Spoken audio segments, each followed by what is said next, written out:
This video is a full rundown of everything covered in the first section of the specification of AQA GCSE Chemistry.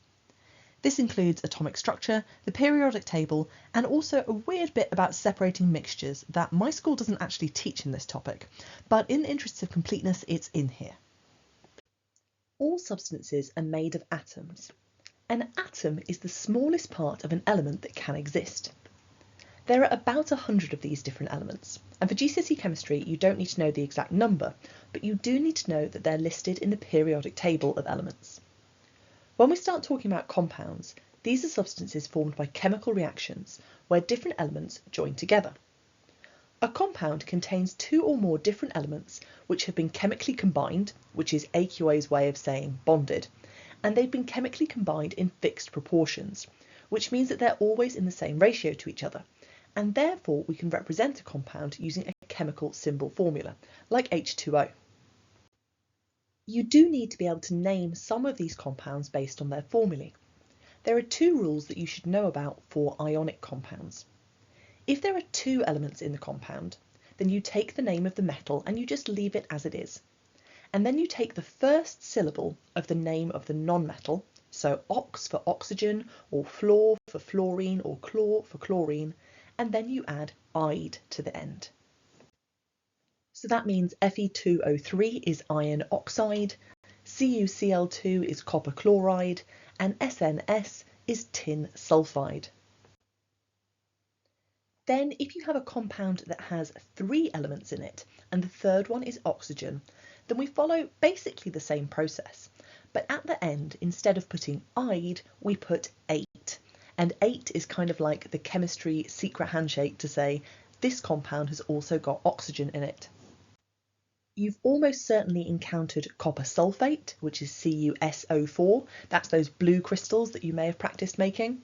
But there are also other compounds like silver nitrate and aluminium phosphate. The next part of GCSE chemistry is about separating mixtures. This can be done by using physical processes, so things like heating and cooling and filtering that will split up the different parts of the mixture without changing any of the chemicals or making any new substances. So take this mixture here. You can see the nitrogen molecules with their triple bond, the hydrogen and also the ammonia here, NH3. Those three molecules all have different boiling points, and that means that by controlling the temperature of the mixture, we can ensure that the ammonia is a liquid while the hydrogen and nitrogen are still gases, and that allows us to separate them. You need to be familiar with 5 different physical processes that can be used to separate mixtures: filtration, crystallization, simple distillation, fractional distillation, and chromatography. Filtration is used to separate insoluble solids, that means solids that won't dissolve, from liquids, and this is done by passing the mixture through a piece of filter paper, usually supported by a funnel. In this case, the insoluble solid is left on the filter paper and forms what we call the residue. Meanwhile, the liquid is going to pass through the filter paper, and this forms what we call the filtrate. The second technique that you need to be able to describe is crystallization. And if you've completed the first required practical in GCSE Chemistry, then you'll have done this technique for yourself. Crystallization is used to separate a soluble solid from the solvent that it's been dissolved in. This is usually done by placing the solution into an evaporating basin and applying a very gentle heat so that the solvent evaporates. This is usually a hot water bath, although it could also be an electric heater. We wouldn't want to use a Bunsen burner because this is too vigorous of a heat and it would evaporate all of the liquid very, very quickly and we wouldn't get crystals at the end.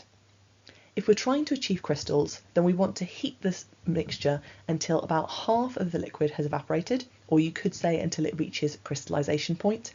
And then at that point, we transfer the evaporating basin to a warm place so that a little bit more of the solvent can evaporate and crystals can form. Simple distillation and fractional distillation can both be used to separate mixtures of liquids depending on their boiling point. Essentially, the mixture is heated until one of the liquids turns into a gas, so it reaches its boiling point, and then at this point that gas can be removed and the liquid is left behind. The difference between simple distillation and fractional distillation is whether we're trying to produce just one product or whether we're trying to produce several products. In the process of fractional distillation, we can produce lots of different products from one very complex mixture.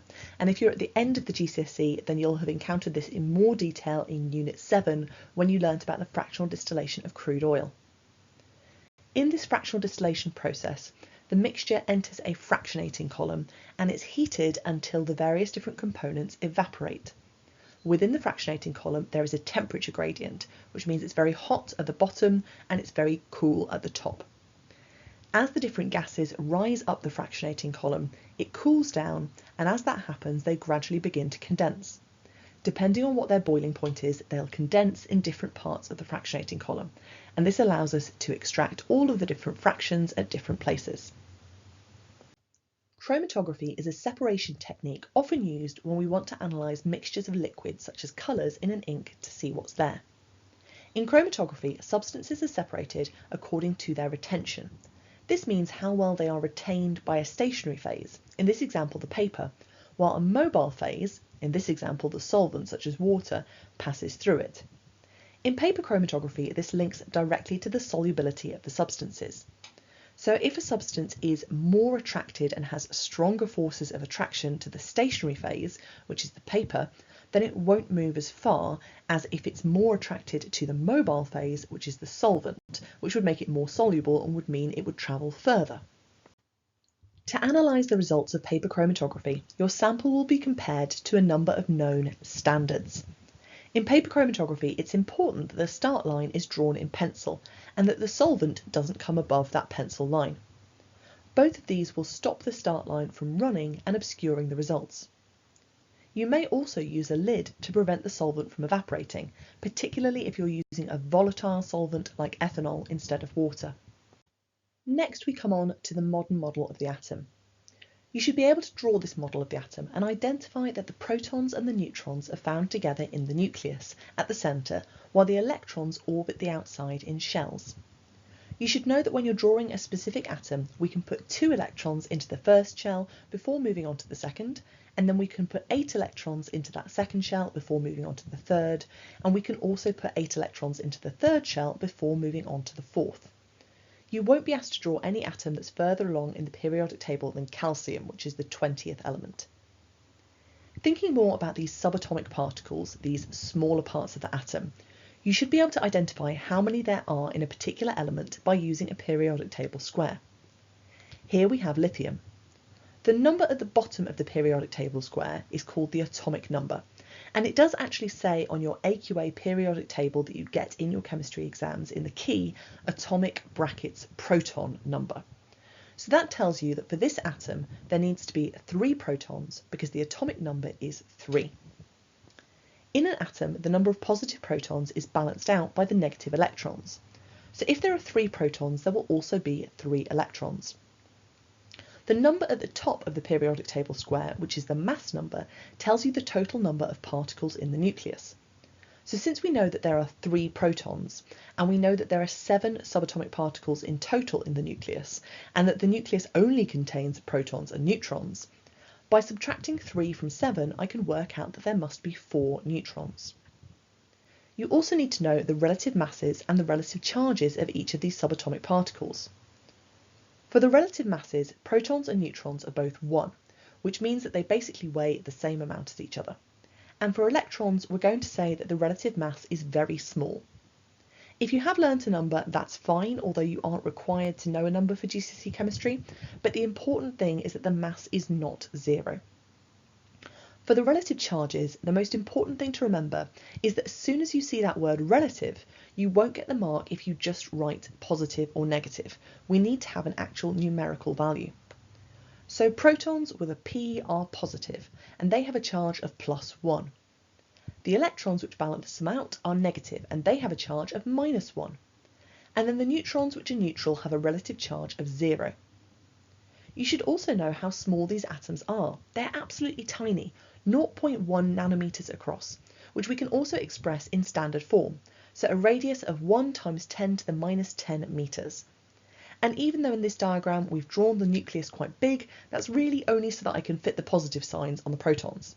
Actually, that nucleus is 1/10,000th of the entire radius of the atom. You should be able to describe that isotopes are atoms of the same element which have the same number of protons and different numbers of neutrons. These two lithium atoms here are isotopes because they both contain 3 protons, which is what defines them as being lithium. But the top isotope has 4 neutrons, whereas the bottom isotope has 6 neutrons. You may be asked to work out the relative atomic mass of a sample containing 2 or more isotopes. This is actually much easier than it looks. Let's say that we're asked to calculate the relative atomic mass of a sample that contains 90% of lithium-7 and 10% of lithium-9. What we need to do is to work out what 90% of 7 is and 10% of 9 is, and then add them together. And you can use whichever method you're most comfortable with for calculating percentages. Personally, I prefer decimals. So I've done 0.9, which is 90%, times 7, which is 6.3, and then 0.1 times 9, which is 0.9. And if I add those together, I get 7.2. You should always do a little bit of a common sense check at this point. This is a kind of weighted average, so my answer is going to be somewhere between the two masses of the two isotopes I started with, so between 7 and 9. And it's going to be closer to the more abundant isotope. That means the one that I've got more of. So 7.2 is a reasonable answer because it's between 7 and 9 and because it's closer to 7 than it is to 9. Now, if the exam board were feeling really mean and were thinking about the higher tier paper here, rather than asking you to calculate the relative atomic mass, they could ask you to use it to work out the mass of the missing isotope. So here we have a sample of iron containing 2 isotopes, 90% of iron 56 and 1 other isotope, and overall the relative atomic mass is 56.2. So the first thing that I need to be aware of is that the second isotope must have an abundance of 10%, because percentages are always going to add up to 100%. So then I can say that my relative atomic mass is going to be the mass of the first isotope multiplied by its abundance, plus the mass of the second isotope multiplied by its abundance. And I know that the first one has a mass of 56 and it's making up 90%, and the second one I know is making up 10%. So if I then expand these brackets, I'm going to end up with 56.2 being 50.4 plus 0.1 m. And then if I subtract 50.4 from both sides, because whatever I do to the right I have to do to the left, then I'm left with 5.8 is 0.1 and the mass of the second isotope. So if I multiply everything by 10 or divide it by 0.1, I would get that 58 is going to be the mass of my second isotope. You should know that scientists are doing experiments to accumulate more data all the time. At this point in the GCSE, we look at the different models of the atom over time and how scientists have updated them and made them better to reflect what they learn from their experiments as they've learned more about atoms. We start with John Dalton's model, which is the model that you would have used when you first started drawing particle diagrams for solids and liquids and gases, probably when you were in year 7. John Dalton envisaged atoms as being solid spheres which couldn't be broken down any further, and he compared them to billiard balls. Then, a little bit later, J.J. Thomson was responsible for the discovery of electrons, but he didn't know where in the atom they were. He imagined them as being scattered throughout a ball or a sphere of positive charge, and he compared this model of the atom to a plum pudding, so it's called the plum pudding model.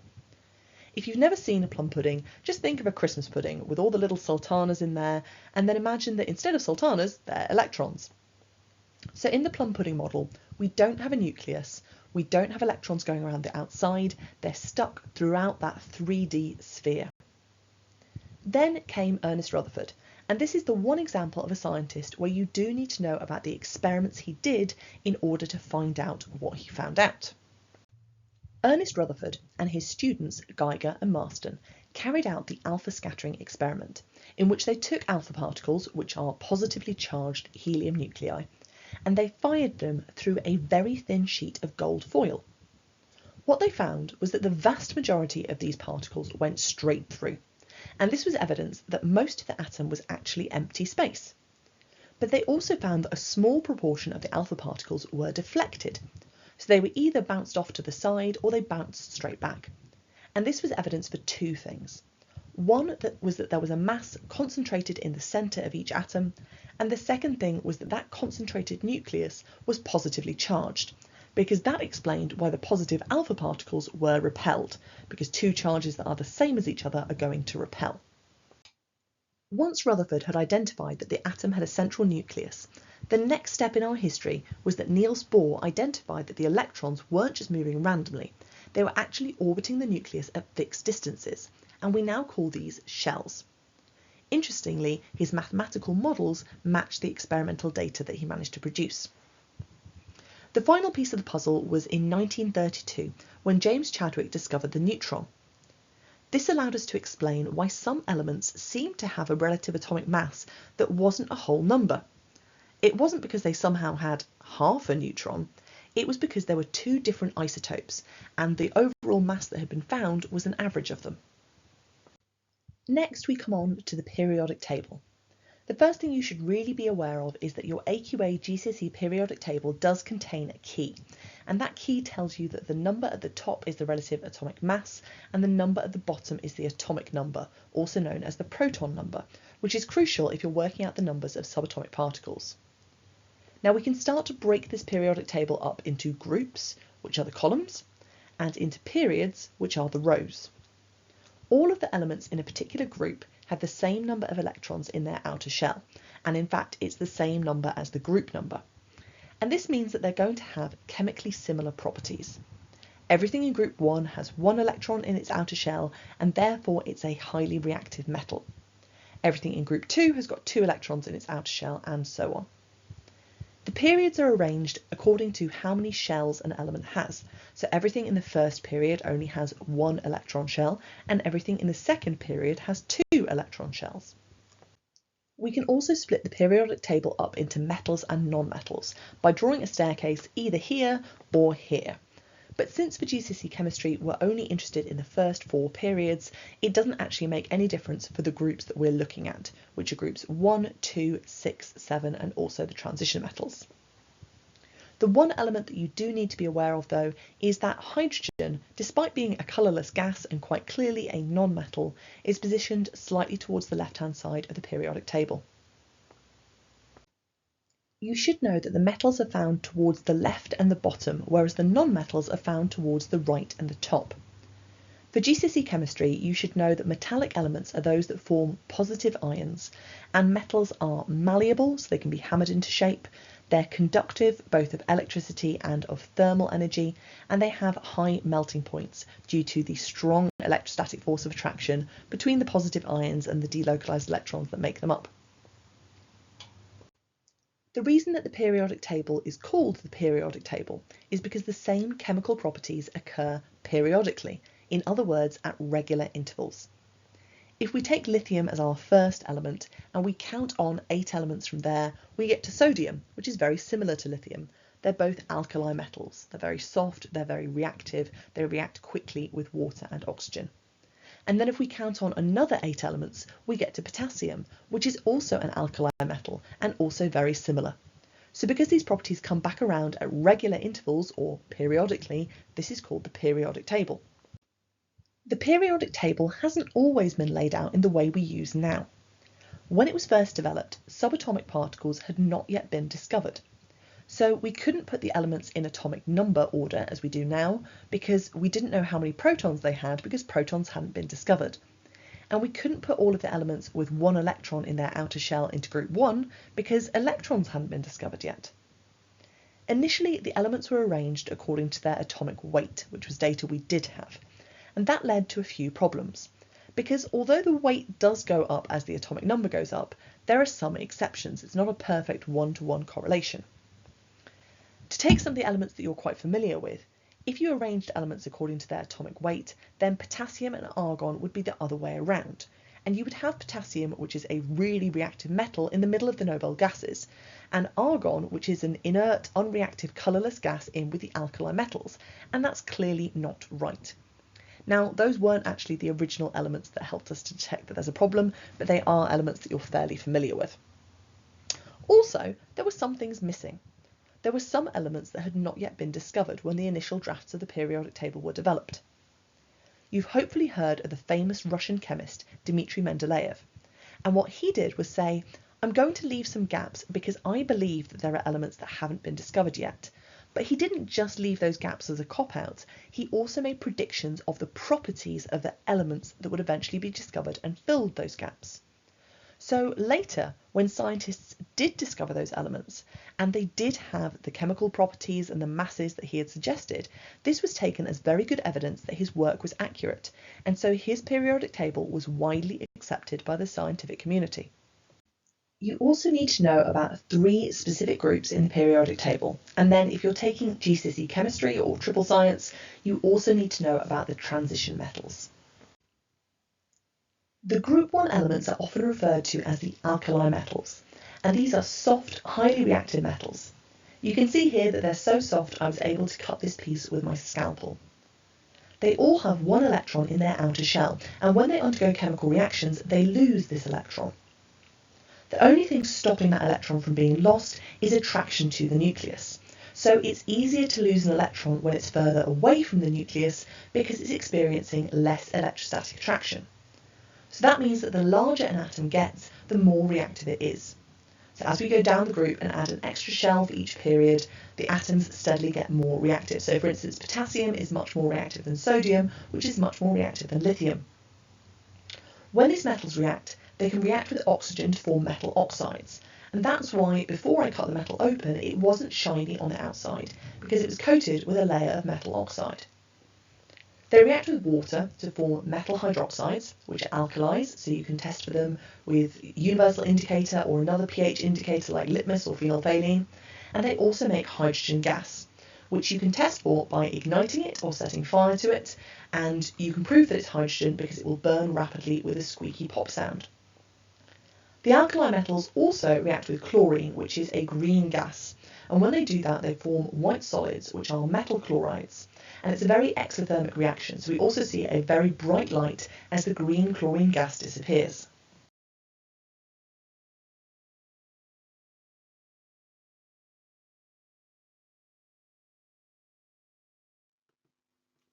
First, the pale silver sodium is heated with a Bunsen burner until it melts. You can see the characteristic yellow flame that we expect from sodium when it's set on fire. When the sodium has melted, the gas jar of pale green chlorine is added, and there's a much brighter yellow flame during the reaction. The pale green colour of the chlorine disappears completely. Afterwards, we can see white crystals start to form on the sides of the gas jar. If we wait for long enough, then these will eventually fall down, and we'll be able to see the crystals. The next group of elements that you need to know about are group 7, which are the halogens, from fluorine down to astatine. Because they're in group 7, they all have 7 electrons in their outer shell. They all form diatomic molecules consisting of 2 atoms with a covalent bond between them. Because these elements all have the same number of electrons in their outer shell, they all form these molecules in the same way. If you're revising this topic ready for your final exams rather than just an end of topic test, you'll have practiced drawing the outer electrons of chlorine, but you can use the exact same diagram for the other halogens, and this is a trick that AQA have repeatedly played in previous years. In each instance, each of the 2 atoms has 6 electrons of its own and then a shared pair of electrons forming a covalent bond in the centre. In terms of their chemical reactions, it can be helpful to think of the halogens as the opposite of the alkali metals. Whereas the alkali metals lose an electron in order to react, and therefore get more reactive as you go down the group and the atoms get larger, the halogens gain an electron in order to undergo chemical reactions, and therefore they get more reactive as you go up the group and the elements get smaller. So fluorine is more reactive than chlorine, and so on and so forth. And what that means is that the smaller halogens are able to displace the larger ones from compounds. We can show this by reacting solutions of the halogens with solutions of their salts. In this experiment, I filled the wells of the spotting tar with water as a control, potassium chloride, potassium bromide, and potassium iodide. Then I add the halogen solutions. By comparison with the water control, I can see that the chlorine has been able to displace bromine and iodine from their salts, leading to a colour change, while bromine is able to displace iodine. The water control shows me the colour of the wells on the bottom row is just the result of the iodine that I've added and not a chemical reaction. As we go down the group, these atoms get larger, and therefore the molecules that they're being made into get larger, and therefore the weak intermolecular forces between them get stronger. This means that whereas chlorine and fluorine are gases, bromine is a liquid, and iodine and astatine are solids. If you're taking combined science, then the last group of elements that you need to know about are group 0, or the noble gases. And that word noble means inert or unreactive, which tells you what the key characteristic of this group is. Helium, neon, argon and so on are very unreactive, and the reason for this is because their atoms have got a full outer shell. When atoms undergo chemical reactions, they exchange electrons in order to find a stable electron configuration, and a full outer shell is one of the most stable configurations there is. So because these elements already have a full outer shell of electrons, they don't need to undergo chemical reactions, and so the noble gases don't usually form compounds. This makes them very useful for situations where we're trying to stop chemical reactions from happening. So for instance, if you have a light bulb and the metal filament in that light bulb is going to get very, very hot, if that light bulb was full of normal air, then the metal would react with the oxygen in the air, and therefore the filament would break. But if that light bulb is filled with a noble gas instead, then that noble gas won't react with the metal filament, and therefore the light bulb will last a lot longer. You do also need to know something about the physical properties of these noble gases. So as we've just said with group 7, as you go down the group and the atoms become larger, there's a stronger interaction between them.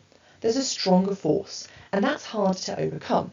And therefore the boiling point of the noble gases becomes higher as we go down the group.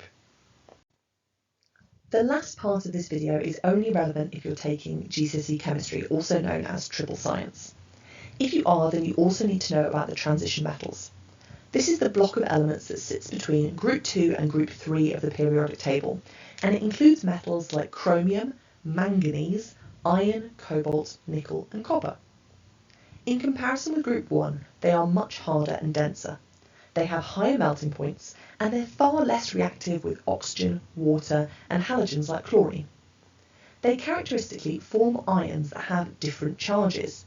So for instance, iron forms iron 2+ and iron 3+. This is different to the elements that we find in group 1 and group 2, which only form ions that have a single positive charge if they're in group 1 or a double positive charge if they're in group 2. The transition metals also form coloured compounds, and the different colours correspond to the different charges of the ions. Also, transition metals make very good catalysts, so they're good at speeding up reactions without being used up themselves. Thanks very much for watching, and I hope you now feel that you know a little bit more about the first topic in AQA GCSE Chemistry. If you did find this video useful for your revision, then don't forget to like and subscribe for more GCSE Chemistry videos coming soon.